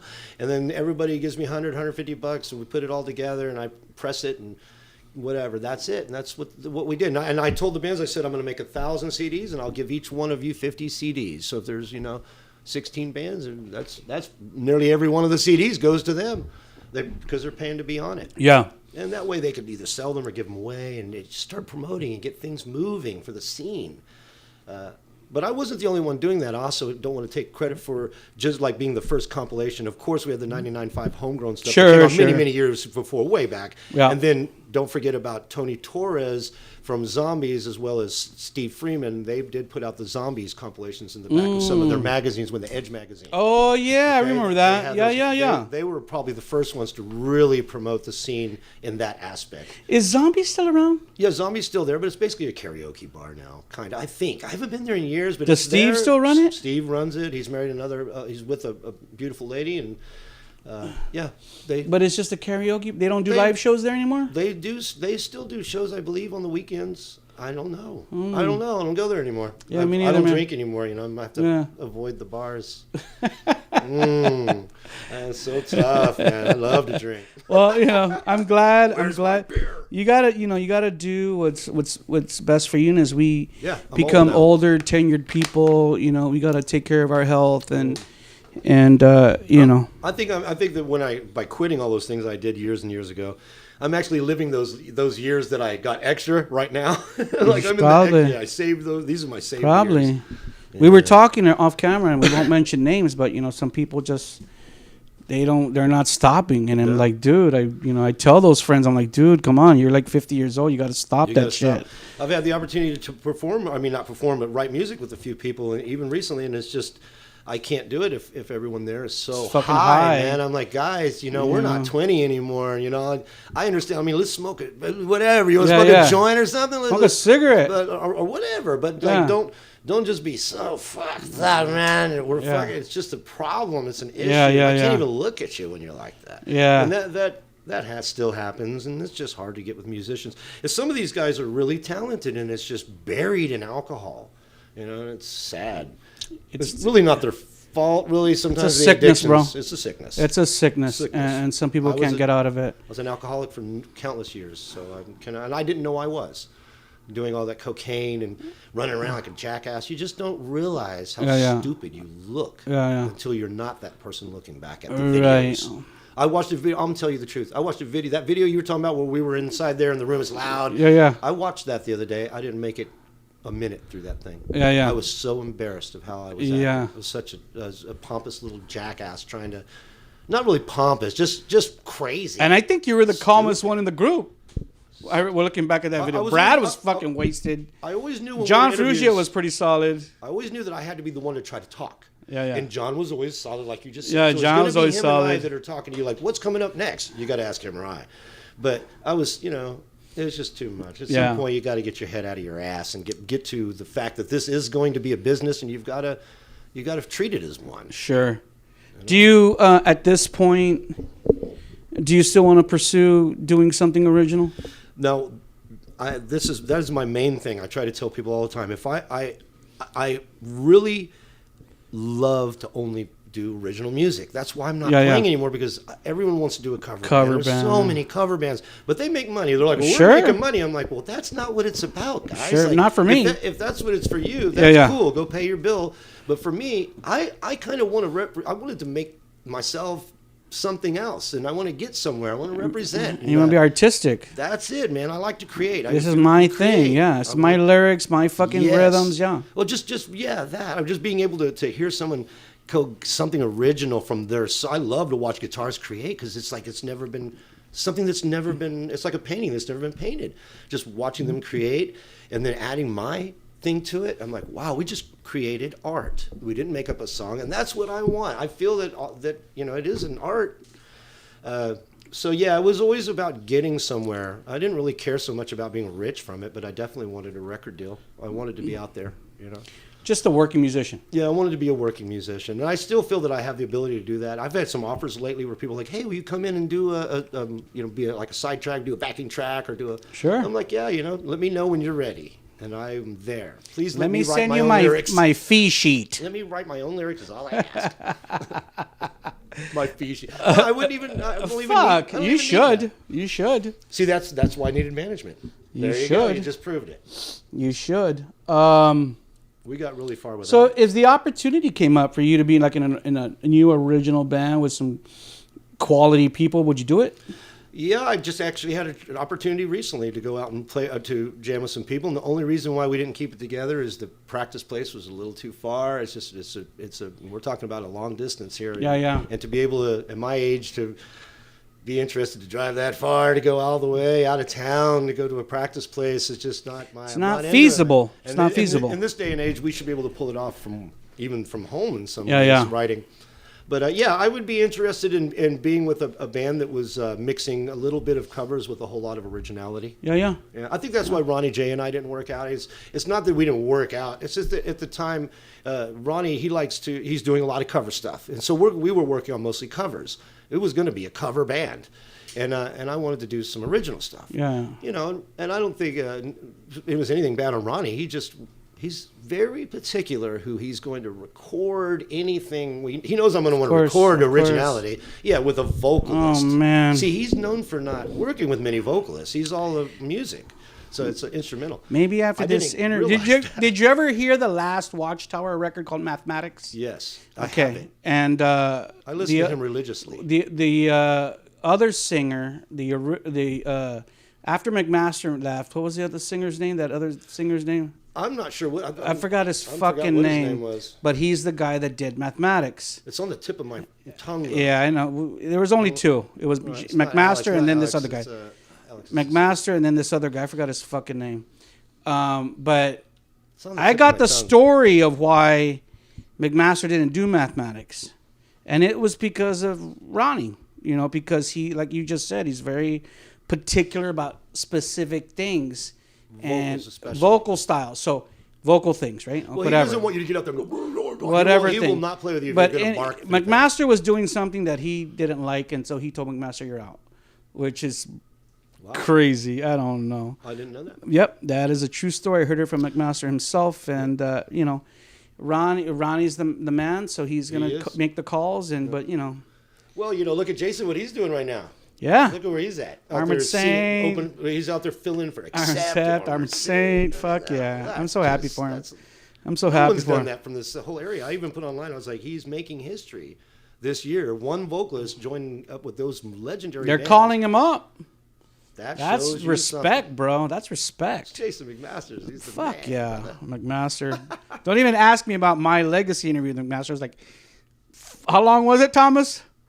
It was like 3-4 hours. It was like Yeah. 4 hours, Yeah. bro. We He- sat and talked in our garage because he didn't want to be in this. It was during the pandemic. He didn't want to be in this room.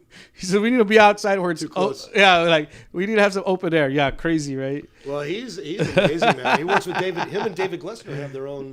Yeah. I saw, Podcast, yeah. Talk Louder. Yeah, that's it. Talk I was trying to Louder think of the name. podcast. Yeah. I'm so glad you know. Yeah. I'm up to date. David Glessner, by the way, is a very wonderful human being. Very beautiful he's guy. been promoting bands like you have for Many years. Yeah, I see him. Every time I see him, he smiles and gives me a hug. He's a good guy. Hey, In fact, last time I saw him, he had a son with him.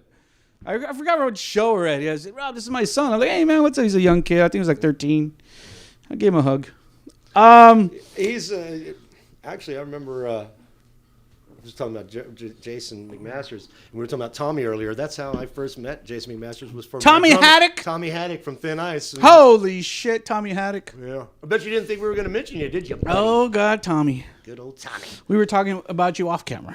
He did. He's my one of my best buddies in the world. Lives out in Cali now. Down in Still playing California? Drums. Just did some stuff recently. I believe it was. He sent it to me. I forgot. I think I sent him a Rob's MetalWorks shirt a year ago or something. He's doing music out there, right? Yeah. Yeah. He's a good drummer and still keeping it up. Um. Just got a new kit. Oh my gosh. Terry, as we end out, just a couple of other quick questions. We talked about kind of how we've seen the evolution of the scene here in San Antonio transpire in the last, couple decades. Change. It's changed a lot, but yet, what would your message be to all the young people tonight who are part of that scene? Obviously, people like you and I don't go out as much anymore. We're not there every fucking weekend at every show, at the Old Rabbit, the Paper Tiger, or at the Bonds, or wherever we have our bands. When at our time, camaraderie was and unity was a big thing. Yes. And we've kind of seemed to have kind of moved away from that in many aspects. What would be your last comments to those people those young people who are watching tonight? I would have to say, when it comes down to the musicians that are actually out there in the bands that are doing these shows, whether they're cover bands or whether they're original bands, and they're looking for fans, and they're like, if there's not enough people, we need more people. Well, those people lie in other musicians now. So more musicians need to go back out like we used to and support the other musicians. It doesn't have to be if you're in a metal band and so there's an acoustic set you don't want to go to it. Go over there. You know you like acoustic music too. It ain't going to make you look bad. Go over there and sit down and enjoy it. Have a beer and leave. But put your body in the house. That's what the problem is, in my opinion, is there's not enough bodies in the house to get these guys and girls to want to have the drive to go further. You've got to have people pushing you. So if they've gotten as far as to getting to writing music and getting their butts up on that stage, somehow got a gig and they've booked themselves, be good enough as other musicians to show support on that when you can, and get out there and support them.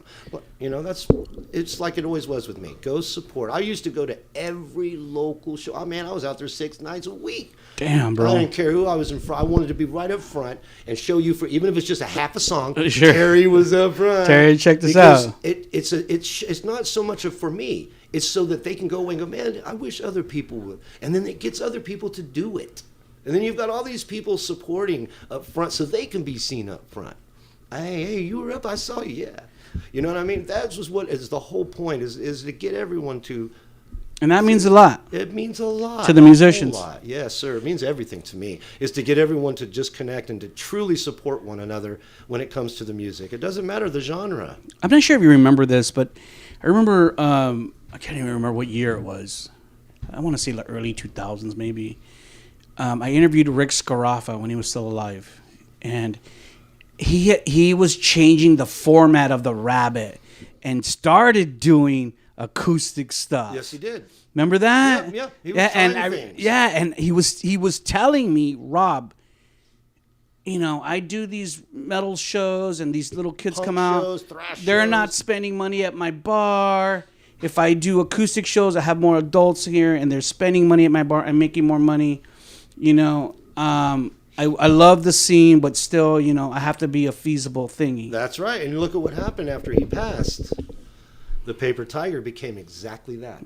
What he was trying to put together when he passed, they made that happen. It was so difficult for him because he loved the scene. Yeah. He loved the musicians in the scene. He was part of it. He was part of that scene. He used to gather certain bands like Low Key, Down Satellite, other bands. He would contact about 5, 6, 7 different bands, and he would go, "I need you to bring 2 of your guys, Terry, you, and one other guy. Rob Hicks and one other guy."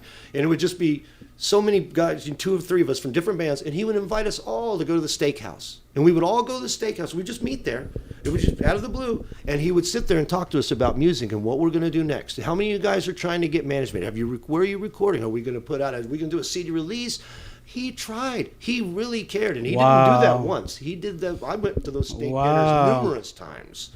You've got to try to help each other. That was the whole point.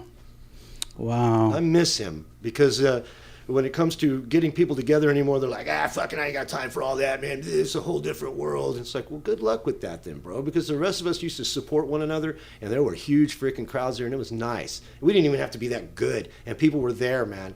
And that goes on for a lot of the bands, not just us. There was a lot of bands that were treated, got great responses because of the camaraderie that they had. And usually if the relationship. If you were one of the assholes, we all knew who you were, and those bands would kind of, honestly, you know how that goes. You get sifted out of and then you just basically wind up being someone in the background talking shit about everybody.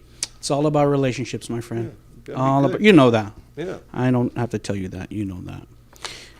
All right, Terry. Man, we've been talking for a while. What a great interview. Thank you so much. Like tinnitus, I can't believe I made it through it. Oh, God. No, I'm kidding. I'm fine. I'm so glad that you did. I appreciate you, and I appreciate everything you do for the San Antonio music scene. Actually, for Texas in general. I mean, there's more people that are paying attention than just San Antonio. But without kissing ass, man, I love you and everything that you've done for the scene. Ever since you've come to the city and started doing these things this way, it means so much. And I know that in the past I saw you almost stopped. I don't know if you remember me kind of writing to you, I think, telling you, hey, man, don't give up. Like, we need you. You're a very important, integral part of keeping metal, rock, and just all things heavy alive in this city. So, you know, kudos to you, man. Don't retire? Yeah. I don't want you to retire. You just keep doing what you're doing, because these bands are going to keep coming, and they're going to keep needing your advice, and they need your promotion. So, yeah, we need you. Thank you so much, my Yeah, friend, you for bet, sharing man. that. I appreciate God bless you. that. Thanks for having me. Terry, any last words that you want to share? Any like thank yous, any loves, anything that you want to share about the people who've supported you and loved you over the years, that you want to share at this moment, Sure. to all those people out there? I'd like to just point out a couple of people that are very close to me. It's going to sound typical, but my wife has been supporting me for 26 Sonia. years. 20, yep. Tattooing away right now. And, yeah, she's over there working at Adrenaline. And then I've also, my brothers, Artie and Gary, and my sister Joy, you know, they my father, you know, these are right close to me. The people closest to me have always supported me and have never dissuaded me. Dude, I saw pictures of you. All of y'all look alike. Thank you. My brother's a guitarist in All Austin. of y'all look alike. My Like, I brother can tell y'all are related. You know, my brother Artie plays every night. Every night. Really? In Dallas, Texas, somewhere. Wow. He books himself. He'll just show up someplace and just start playing. Unstoppable. One of the best. He's one of the best guitarists around. You got to listen Wow. to him. Arthur Anderson. I'll check it out. You got it. But no, not just those people. But I also want to give thanks to like people like Carlos Garcia from the Showcase Special Center back in the day. These are the people that really pushed me along. We Carlos. didn't mention the Showcase. Where's he at?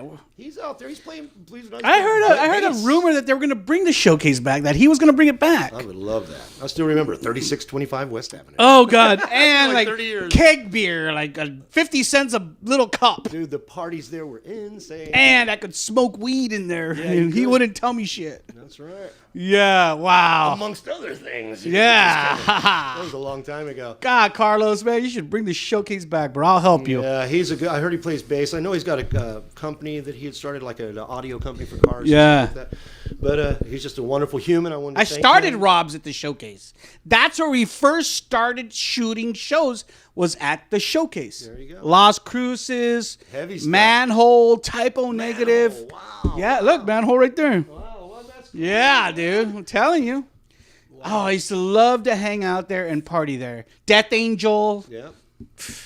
Anybody else? Yeah, we played. I remember, Guar, you played there and everything. That was great. Well, everyone played there. But I also definitely want to thank people like Debbie Murphy, who no one even, probably a lot of people might not know Debbie is, but she was the booking agent for Sneakers all those years. I want to thank Greg Wilson, who was also booked all the nationals there for all those years and allowed us to open up on some of those shows. And so, I'm sure there's countless people I should be thanking. Yeah, Jen Holt. Jen Holt. And like I said, she's partly responsible for where the Rabbit is now as the Paper Tiger. She's a huge part of that, and just I wish she wouldn't. I wish she would have inherited the Rabbit, yeah, which she rightfully should have. But You're right. You're right. I agree with that. Where our scene would be today, if that would have happened. But I also want to make sure that we thank the people at Bonds 007 Oh. and some wonderful people from the past, like Tony Chainsaw, who used to have DMZ. He's still there. Yeah, man, he don't mess around. Tony he's the Chainsaw, man. yeah. These are the people Very that cool. back in the day, if it wasn't for them, I wouldn't have pushed me in the next step, whether it was for good or bad. It pushed me forwards. So I thank all those people and more, and I thank you. Rock and roll. Rock and roll, man. So awesome. I'm so happy that. I definitely want to thank every member of every band I've ever For sure. Every guy that ever tolerated my crazy ass. I was about to say that to put up with your shit. Fucking A, thank you. I put up with theirs and they put up with mine. Thank you. My eccentric ass. And Terry, I don't think your story's over yet. I really don't. I think you still got a little bit left to give, and you're gonna give it when you're ready. And who knows? Now. I'm Let's talk about that. I was remiss not to mention that. So, talk real quick about the voiceover work you do. When I stopped playing with the band, in 2008 or whatever it was, I started I was like, I don't want to shut up. What can I do? I don't even know how you get in that industry. Because I talk so much. I'm like, how do I don't want to stop. I want to be behind the mic. And somebody had told me one time when we were at 99.5 Kiss doing an interview, it might have been Randy Benias. And he was like, wow, your voice on the mic. It was in between when we were off the thing. He's like, your voice, you could be a DJ, man. He's got a great voice for that. I was like, I just kind of blew it off, but it was stuck in my head. And I was like, wow, all these years I've been behind a mic and never thought to do that. Why have I not thought? I'm just so high. I'm an idiot. And so, right. And then so I thought, I'm going to try. And so I went through, what was it I looked? I looked at something. I don't know what, if it was a paper. What was I looked at? And there was a company looking for a voice artist. And I just called them up. They were like a local, they made little parts for something. Mm-hmm. And I asked them if I could do it. They're like, yeah, how much do you charge? I didn't know what to say. I was like, I could do it for like $30. They're like, $30? Sure. So I did it, and then it was done, and I felt really good that I had done it.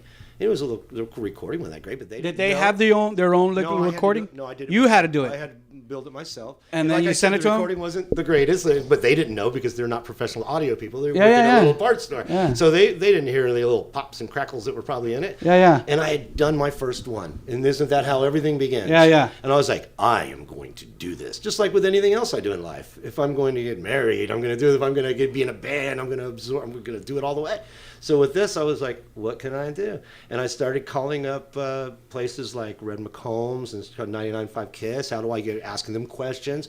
And people started offering me little gigs. And I started doing more and more. I went online and promoted myself crazily to all these companies. They're a publishing house. Voiceovers by Terry. Yeah, they're houses, they're for media houses. And some of them said, please don't write back. And then some of them said, hey, what do you charge? And I looked into how to charge it and just started putting it all together myself. Now I know $1,500, bitch. I make good money. Like I did when I do the Hot Wheels, I did all eight episodes for Hot Wheels. Wow. As Buster the dog. I had to do, the dog that they used in it was Stella from Modern Family, the show wow, Modern Family. Bro, that's TV cool. Show.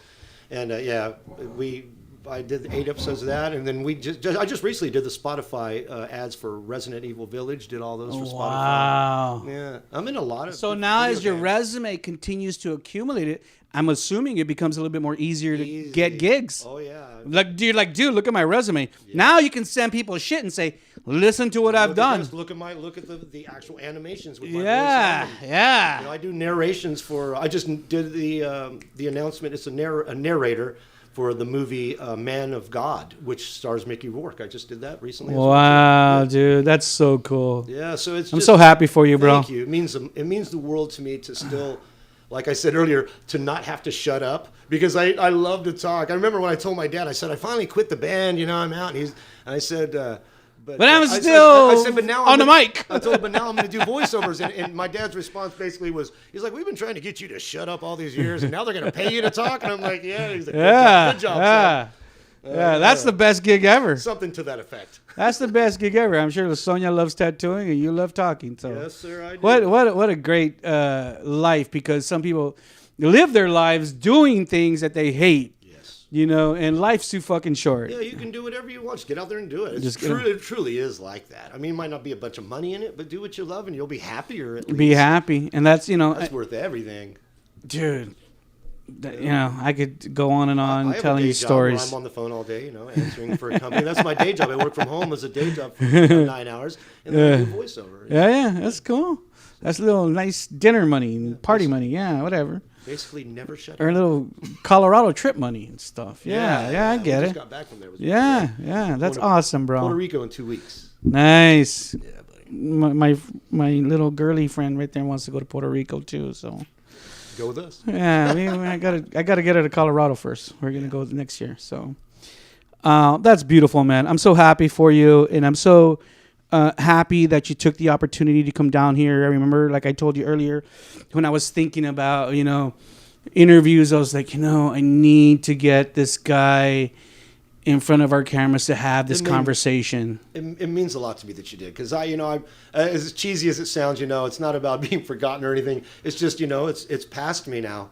And for someone to go, hey, You're still significant. That's what I was trying to get at. And you're still significant. Me feel really good because it's not something I walk around thinking about, and it just really makes me feel good that you cared enough to bring me in here to talk some more metal. And I think the most beautiful part of this is that this conversation that we're having right now, will live on forever. I hope so. In the annals of Rob's Metalworks and San Antonio Metal.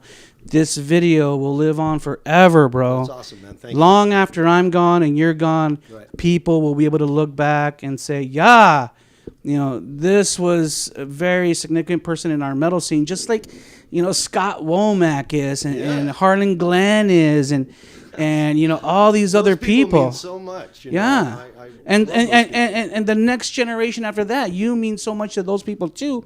And the thing is that people don't know you. Yeah. People don't know who you are as a person, and all that you shared tonight is so significant. I mean, I go out on the scene, and like I was out on Sunday to see Otto. I see all these people staring at me, and none of them come up and say hi to me, or they maybe one of them will out of like It's a world of people afraid to do that. Yeah, they don't wanna it's say hi. changed, and it's how can you get anywhere if you're not connecting with people? And that's the problem we were talking about before. Is it's a connection issue. The internet has managed to make everyone basically hate the other person for no reason. We're mad at each other for I get you. I could tell you one thing, and you could just anything. Like, hey, I like that glass, and you could go, well, I never really liked it. See, and it just at that one little disagreement these days can make a whole I hate you now, and it's just so stupid. It doesn't make any sense. I have to laugh. Like it's just crazy, it's man. funny. It Yes. is funny And I don't want because to blame anybody like it's the young people or something. It's not. It's the internet that made us all a bunch of strangers. Yeah, We're all strangers now. we think we're closer because of it, and it's really separated us because our ideas that we believe in are confronted every day. That separates people. Before, we just saw each other every now and then. We didn't have to talk about politics and bullshit. Who cares about that stuff? We can't change those things. You just think you can, Leave it alone. It's just talk about what you can change, like the progression of the new song or something, Let's work on that. Hopefully, from people watching this interview tonight, they will get a better grasp on what's important as we move, into the future, and we don't know what lies ahead. I think one of the things that kind of really scares me is all these discussions I've heard about virtual reality, and who knows what's AI. That's very scary. frightening. That's very, very scary It's because when it comes to music in general and people with guitars in their hands and drumsticks in their actual hands, I fear for that too. I fear we're losing that. It's been going bye-bye. Everyone's programming everything. They're like, it's just so much easier. You can't set up a drum kit. I don't even know how to play them. Program everything. Yeah. I'm like, but that just sounds so fake. Yeah. Where's the feel left? Yeah. I'd rather have a raw drummer with no click track in there playing it and just go like that if I have to, just to feel it again. And I know you shouldn't record that way anymore, but man, Yeah. I would love to do that just to put it out and go, fuck everybody. There you go. There's Yeah. there's some timing flaws, huh? Yeah, that's Yeah. the way it is. It sounds great. Yeah. That's the beauty of it. Just the beauty of it. Just any little. It's thing. the It's imperfection of it is what makes it perfect. That's right. It's too, and these days it's too perfect because of people editing down and it's. I'm not the biggest fan of all that stuff, man. I'm just talking about metal now. Yeah. The other stuff, that's just. I think it's made that way. Yeah. But metal, you've got to be raw. You've got to keep it raw. And there's, I have to, there are some bands out there that are kind of keeping it real. There's a band called Vultress that I like a lot. There's a band called Scum that I like a lot. These are young cats in their 20s. Yeah, I like the who are Dead part of Cross our stuff. scene. It's- Yeah. I love Mike. Who were you Any- mentioning before? Another band earlier when you first got here. There was a band you mentioned. Oh, from San Antonio? Yeah, I think so. I don't know. I can't remember. When I was telling you about like bands that I like to listen to that are signed bands. I love the Dead Cross, Mike Yeah. Patton stuff. Mike It's just Patton. so thrash and ugly and nasty, and he just doesn't care. And it's just Is that the really Dave Lombardo brutal. with Dave Lombardo? Yes, it's with Dave Lombardo. Dave Lombardo? And it's just really brutally cool. Yeah. I like that. You don't get that anymore. And he's saying words that can make people upset, like we used to in the 80s and 90s. Sure. And it's normal. It's just, to me, that's what you should be saying, and we should be able to talk that way. But things have changed so much. You got people like, oh, I can't. I'm going to cancel out these guys because they're talking about this subject. Sure. They're yelling it at you. Well, fuck you. Then you can try to cancel it. But the rest of us aren't canceling it. I think the cancel culture should be Who canceled. the fuck says you Let's can cancel it for everybody? Yeah, you can't cancel it for everybody. It's bullshit. Full I try to bullshit. tell people, if you believe in that, it's because the internet's really, You really got got you it here. good. Yeah. Yeah. Cancel culture, my ass. I hear you, my Imagine listening friend. to the next Exodus album with cancel Yeah! culture involved. Come on, man. They're not going to compromise for anybody. So awesome. Thank you, bro, so much for coming over tonight on a cold fucking day. I think this is the coldest day of the year so far. Rain Right? just blowing. Yeah, it's rainy, it's cold, it's gloomy. I was on my way The here, high I is was- like 45, and this guy fucking made it here. So thank I you. was on my way going, man, this might be a sign. You know? No. We did a beautiful piece of work tonight, Terry. Thank you so much. Right on. You and I will live on forever through this interview. We will live on forever through this interview, my friend. So thank you so much. Everybody out there, remember the man is called Terry Anderson, one of the legends of our San Antonio scene. I hope all of you will take the time to watch this interview more than once, because there was a lot of information and you're going to need to watch it more than once to take it all in. You saw the man only right here on Rob's MetalWorks.